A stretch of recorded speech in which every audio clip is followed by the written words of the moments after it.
महाभारत की कथा में एक बहुत ही रोचक प्रसंग है जो अर्जुन और भीष्म पितामह के बीच युद्ध का है।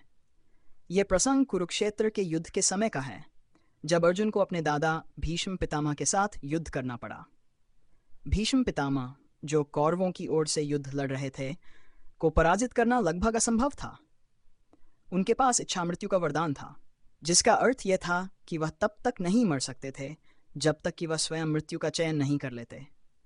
अर्जुन, जो पांडवों की ओर से लड़ रहे थे, को अपने दादा के साथ युद्ध करना बहुत कठिन लग रहा था, क्योंकि भीष्म उनके लिए पितामह के समान थे और उनके प्रति अर्जुन के मन में गहरा सम्मान था।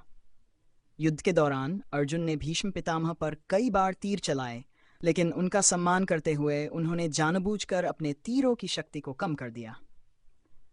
भीष्म पितामह, जो युद्ध में पूरी तरह से समर्पित थे, अर्जुन से निराश हुए और बोले, हे पार्थ, यदि तुम मुझे मारना चाहते हो तो अपनी पूरी शक्ति से आक्रमण करो। मुझे तुम्हारी दया की आवश्यकता नहीं है। युद्ध में दया का कोई स्थान नहीं है। यह सुनकर अर्जुन ने पूरे साहस और शक्ति से भीष्म पितामह पर आक्रमण किया, लेकिन वह फिर भी उन्हें पराजित नहीं कर सके। अंत में भगवान श्री कृष्ण, जो अर्जुन के सारथी थे, ने भीष्म को पराजित करने के लिए एक युक्ति निकाली। उन्होंने अर्जुन को सलाह दी कि वह शिखंडी को अपने रथ के सामने रखकर भीष्म पर आक्रमण करें। शिखंडी, जो एक किन्नर थे, को भीष्म पितामह ने प्रतिज्ञा की थी कि वह कभी उस पर आक्रमण नहीं करेंगे। अर्जुन ने श्री कृष्ण की सलाह मानी और शिखंडी को अपने रथ के आगे कर भीष्म पर आक्रमण किया।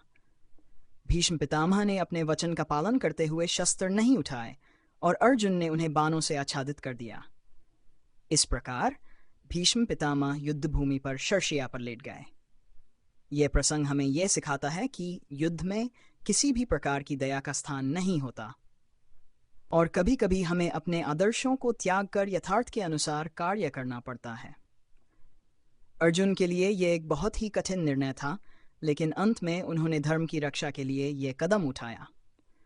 अब जब आप इस कथा को सुनते हैं, आप भी अर्जुन की तरह अपने जीवन की चुनौतियों का सामना करने के लिए साहस और धैर्य प्राप्त करें। शुभ रात्रि।